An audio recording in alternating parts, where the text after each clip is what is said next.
예, 이 국가의 국력을 키워야겠다. 사실 이 이야기가 처음 나온 건 아닙니다. 그렇죠. 그 관세 협상 타결 직후에 있었던 고위공직자 워크숍에서도 똑같은 말을 했었는데 맞습니다. 결국은 국력이 있어야 우리가 실리를 챙길 수 있는 실용 외교가 가능하다는 지적 같습니다. 맞습니다. 우리가 과거 역사를 보면 우리나라는 이 세계사적인 전환기, 질서 재편기를 굉장히 많이 겪은 나라입니다. 그때마다 외교가 너무 중요했고 그 역사를 공부한 사람들은 국력이 정말 중요하다는 것을 강조했고 외교의 힘이 정말로 중요하다는 것을 강조했습니다. 이제 그런 부분이 절실하게 느껴지는 시대가 다시 온 것입니다. 지금이 세계사적인 전환기이고 질서 재편기입니다. 이럴 때는 너무나 어려운 거예요.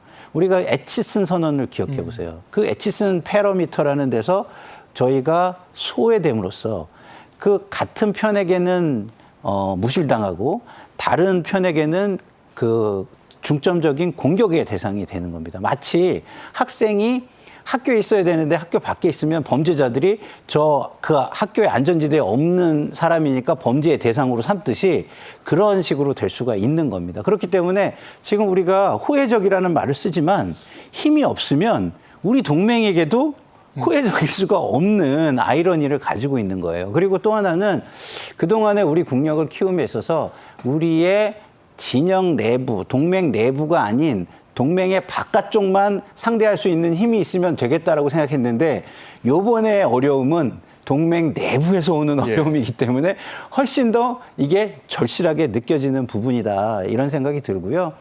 기본적으로 또 본인이 대통령이 되셔서 이 노무현 대통령과 김대중 대통령의 레거시를 굉장히 크게 생각하고 있는 거 아닌가 이런 생각이 들어요. 보시면 알겠지만 김대중 대통령 때는 IMF 위기라는 게 있었어요. 그래서 그 진보 정책을 상당히 많이 추진을 해야 함에도 불구하고 그걸 포기하고 IMF를 극복해서 국가적인 위기, 국민의 위기를 넘기는데 본인의 어떤 정치적 가치관이나 생각을 많이 양보했습니다. 그리고 정적들에게도 포용과 용서를 많이 했고요. 노무현 대통령의 경우도 마찬가지입니다. 한미 FTA라는 굵직한 우루과이 라운드를 중심으로 해서 그 세계의 어떤 무역 질서가 재편될 때 정말 국가와 국민의 미래만을 위해서 진영도 설득하고 진영의 어떤 비난을 받아가면서도 그런 용기, 결단을 내렸거든요. 그때가 연상되는 그런 이야기이고 그리고 실제의 스탠스도 진영에서는 실제로 어느 정도 비난이 있을 만한 일들을 굉장히 결단력 있게 밀고 가는 모습이다 이렇게 보여집니다. 예. 대통령실이 한일, 한미 순방의 세부 일정을 일부 공개를 했는데 3박 6일 그러니까 이틀은 기내 수면을 해야 할 정도로 굉장히 빡빡한 일정입니다. 네, 그렇습니다. 지금 일정을 보면 23일에 한일 정상회담이 있는데 오전에 출국해서 오후에 회담이 있습니다. 그리고 24일에 워싱턴에 도착을 해서 여기에 이제 재계 수행단이 함께 동행을 하게 되죠. 25일에는 한미 정상회담이 있습니다.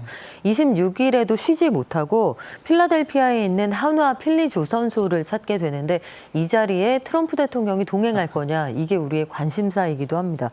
28일 새벽에 한국에 도착하게 되는데 이 주중이기 때문에 그리고 워낙 큰 외교 행사이기 때문에 아마 이때도 쉬지 못하고 국민들에게 이 성과를 보고하는 자리가 이어지지 않을까 싶습니다. 굉장히 빠듯한 일정인데요. 그만큼 이번 주, 다음 주가 외교의 슈퍼 위크이기도 하고 우리나라 앞으로 30년의 미래를 결정할 아주 중요한 자리라는 점을 강조하고자 하는 그런 일정에 그런 목적도 들어있지 않을까 예상을 해봅니다. 부디 좋은 성과 가지고 돌아오셨으면 좋겠네요. 예. 네. 자, 순서대로 이제 한일 정상회담부터 먼저 살펴보겠습니다. 대통령들이 순방에 나서기 전에 먼저 그 나라 언론들하고 인터뷰를 하게 됩니다. 요미우리 신문하고 이재명 대통령이 인터뷰를 했는데 인상적인 것이 그러니까 과거 한국의 정부들이 했던 합의들 이거 깨지 않겠다라면서 이 일본과의 관계에서 투트랙 외교를 강조한 것으로 보입니다. 그렇죠. 이거는 좀 전에 제가 말씀드린 것과 일맥상통하는 건데 진영보다는 국가 국민의 미래를 먼저 생각한다라는 거예요. 왜냐하면 우리 국민들에게 사실 그 일본에 대해서 좀 약간 안 좋은 정서가 상당히 있습니다. 그런데 그것을 생각한다면 이렇게 하시기 어려운 거예요. 근데 아까 제가 말씀드린 것처럼 세계사적인 질서 재편기이기 때문에 이 일석삼조의 카드가 필요하다고 생각을 하신 거죠. 예. 그러니까 일석삼조는 뭐냐? 하나는 공조입니다. 공조는 뭐냐? 미국의 우리 입장을 설명해야 되는데 비슷한 입장의 나라들과 공조가 필요한 것입니다. 그래서 일본, 우리나라 이런 공조가 굉장히 필요하죠. 두 번째는 동맹입니다. 그러면은 일본과 한미일 동맹이라는 게 굉장히 중요한 상황에서 일본과 안 좋으면 미국에서는 선별적으로 경쟁을 시켜가지고 그 협상력을 떨어뜨릴 수가 있지 않습니까? 근데 한미일 공조, 동맹 이런 걸 강조하면 아 우리가 동맹이잖아 라는 것을 그리고 우호 협력이 중요하다는 것을 강조할 수 있다는 것이 되고요. 그게 두 번째고요. 세 번째는 일본에 대해서는 우리가 먼저 일종의 배려와 양보를 함으로써 당신들이 반성과 각성을 하라는 촉구의 의미를 담을 수 있습니다. 그래서 이런 세 가지를 일석삼조의 카드로 생각하고 이번 그런 인터뷰의 입장을 밝히신 게 아닌가 저는 그렇게 해석을 하고 있습니다. 예. 요미우리 인터뷰 내용 조금 더 보면 그 일본의 대표적인 와신 상담의 아이콘인 예. 것 같습니다. 도쿠가와 이에야스 그렇죠. 이 인물을 언급을 했습니다. 네, 우리 모든 사람이 한 번쯤 읽어봤을 소설 대망. 네. 이게 이제 도쿠가와 이에야스의 이야기잖아요. 근데 굉장히 어려운 집안에서 나와서 어려움을 겪으면서 거기서 인내와 그 어떤 고충의 세월을 참으면서 그 전국 시대를 통해하고 통일해서 에도 막부 시대를 열고 굉장히 그 260년인가요? 260년의 장기 평화 시대를 연 대단한 사람입니다. 그래서 우리 많은 사람들이 그 소설을 한 번쯤은 다 읽어봤을 것이고요. 이 사람의 어떤 뭐랄까요? 밸류, 미덕 이런 것은 뭐냐면 인내의 미덕입니다. 인내의 미덕. 그래서 이제 일본에서는 3명의 리더십을 얘기를 해요. 그래서 이것을 빗대서 울지 않는 새를 울리는 법을 이 3명의 리더십을 빗대는데 하나가 이제 오다인데 오다는 새를 울게 하는 방법은 울게 해서 울지 않으면 죽인다. 그리고 토요토미는 울지 않으면 울게 만든다. 이것도 이제 강압적인 것이죠. 그러나 이제 토쿠가와의 리더십에 대해서는 울 때까지 기다린다라고 이렇게 이야기가 되고 있습니다. 그렇듯이 이 일본의 굉장히 전통적인 문화와 존경의 대상인 인물을 이야기함으로써 친근감을 표시하고 다가가는 모습을 보인 것이고요. 이것은 반면에 이런 모습을 통해서 아까 제가 강조드린 것처럼 당신들의 본성을 찾아서 우리에게 잘못한 그런 부분에 대해서 본성을 찾아서 그거에 맞게 행동을 해달라는 촉구도 우회적으로 담겨 있는 것으로 보입니다. 예. 일본도 최근에 이제 이시바 총리가 종전 80주년 전몰자 추모식에서 전쟁에 대해서 반성해야 한다라는 메시지를 내면서 상당히 이제 전향적인 움직임이 있는데 한일 관계에서 지금의 파트너십을 상징적으로 보여주는 단적인 사례 아마 김대중 오부치 그렇죠. 선언일 것 맞습니다. 같습니다. 예. 이번 정상회담에서 그러니까 이재명 이시바 선언 같은 것이 나올 가능성이 좀 있을까요? 정말 그런 것이 나왔으면 좋겠다라고 저는 생각을 하고요. 가능성이 충분히 있다라고 생각하는 게 좀 전에 말씀을 하신 것처럼 이시바 총리가 굉장히 보수 진영의 눈치를 보면서 혐한 감정을 많이 자극해서 정치적인 이익으로 가져오려는 거를 했던 사람이에요. 예. 그런 사람이 그런 얘기를 왜 했느냐. 이재명 대통령이 들어서면서 보여주는 일본에 대한 어떤 태도와 발언 이런 것들이 굉장히 본인도 놀랄 정도로 전향적이고 대인배의 면모를 갖추고 있기 때문입니다. 그래서 그렇게 본다면 이시바 총리가 이재명 대통령의 그런 어떤 모습에 감화되거나 아니면 그것을 좀 경쟁적으로 차용하기 위해서라도 그런 선언이 나올 수 있지 않을까? 라는 기대를 굉장히 크게 저는 하고 있는 상황입니다. 본인의 일본 내 정치적 입지도 지금 사실 좁아지고 있는 그렇죠. 상황에서 여러모로 활용을 하려는 움직임도 있을 것 같습니다. 자, 미국 일정을 이제 살펴보겠습니다. 일본 일정 직후에 바로 미국으로 가게 되는데 한미 간의 지금 의제 조율이 최종 막바지에 다다른 모습입니다. 일단은 통상교섭본부장, 산업부 장관, 여기에 외교부 장관까지 네. 급거 지금 방미에 들어갔습니다. 네, 외교부 장관은 원래는 한일 정상회담을 준비하려고 일본으로 출국할 예정이었는데 갑자기 일정을 바꿨다고 해서 여러 가지 해석들이 많았습니다. 아마 회담 끝난 이후에 그 막전 막후의 상황이 공개가 될 테지만 아마도 미국과 뭔가 의제를 조율할 필요성이 있는 아주 긴급한 상황이 아니었을까, 또 미루어 짐작컨대 방위비 혹은 국방 문제가 아니었을까 이런 생각도 해보는데 그건 차후에 드러날 테고 지금 우리 그 외교 라인 그리고 산업, 무역과 관련해서 총 책임자들이 모두 미국에 집결하고 있는 그런 상황입니다. 22일에 우리 산업부 장관이 방미를 해서 도착 당일에 미국 상무부 장관 또 에너지 장관을 연쇄적으로 만날 예정입니다. 사실상 무역 합의에서 하워드 러트닉 그 상무장관 그리고 스콧 베센트 재무장관 양쪽을 상대하는 게 가장 중요한 상황이라서 이 양쪽에 대해서 어떤 입장들이 나올지 우리가 주목하고 있고 통상교섭본부장은 카운터 파트너로 미국 무역대표부 대표를 만나게 됩니다. 그래서 정상회담 전에 무역과 관련해서 어떤 의제들을 조율하게 되는지 이런 것들 최종적으로 가다듬는 역할을 하게 되고요. 한미 정상회담 앞에 이제 실무진들이 워싱턴에 총 집결하고 있는 상황은 사실 정상회담에서 실패한 정상회담이라는 건 있어서는 안 되거든요. 그런 정상회담은 사실상 외교적인 참사가 될 수 있기 때문에 최종적으로 아주 모양새 좋게 우리가 그 정상 간의 화기애애한 분위기로 앞으로 미래지향적 관계를 만들어 나가자 이 선언만 할 수 있게 최종적인 작업만 남아있다 이렇게 기대를 하고 있습니다. 예, 해서 뭐 조현 장관 방미 관련해서도 여러 우려가 나오는데 네. 외교부는 일단 철저한 준비를 위한 작업이다라고 지금 말을 하고 있습니다. 자, 미국 방문에 이 경제사절단도 동행을 합니다.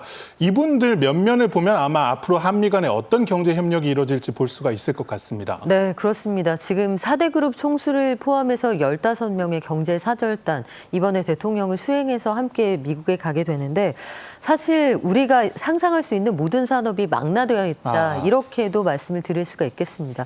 우리가 거의 전 세계에서 손에 꼽을 정도로 미국발 관세 전쟁에 그 영향을 받지 않는 산업이 없을 정도인 나라인데 근데 이건 또 바꿔서 말하면 그 모든 분야에 잘하고 있는 글로벌 기업이 다 있다. 이렇게도 평가를 할 수가 있습니다.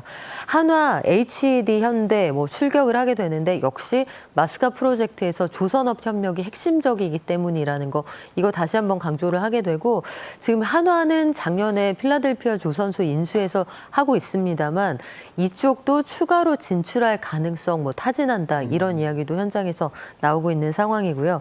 CJ하고 네이버도 합류를 했습니다. K소프트파워 관련해서 K팝 데몬 헌터스 최근에 이 감독이 한국에 와서 이재명 대통령과 직접 간담회를 하기도 했는데 CJ는 한국발 모든 문화를 세계에 전파하는 전초기지 역할을 하고 있고요. 네이버도 마찬가지입니다. 웹툰 등을 통해서 한국이 가지고 있는 문화를 퍼뜨리는 역할을 하고 있기 때문에 CJ는 문화부터 음식까지 이쪽을 담당한다고 하면 네이버는 아마 온라인망을 통해서 한국 콘텐츠를 전 세계로 퍼나르는 역할을 하게 될 텐데 앞으로 이쪽을 통해서도 한미 간의 협력 강화할 수 있다. 이 부분 강조하게 될 것으로 보입니다. 예. 앞서 그 방미 일정 간략하게 소개를 해주셨는데 눈길을 끄는 역시 필리 조선소 방문 잠깐 말씀해 주셨습니다만 네.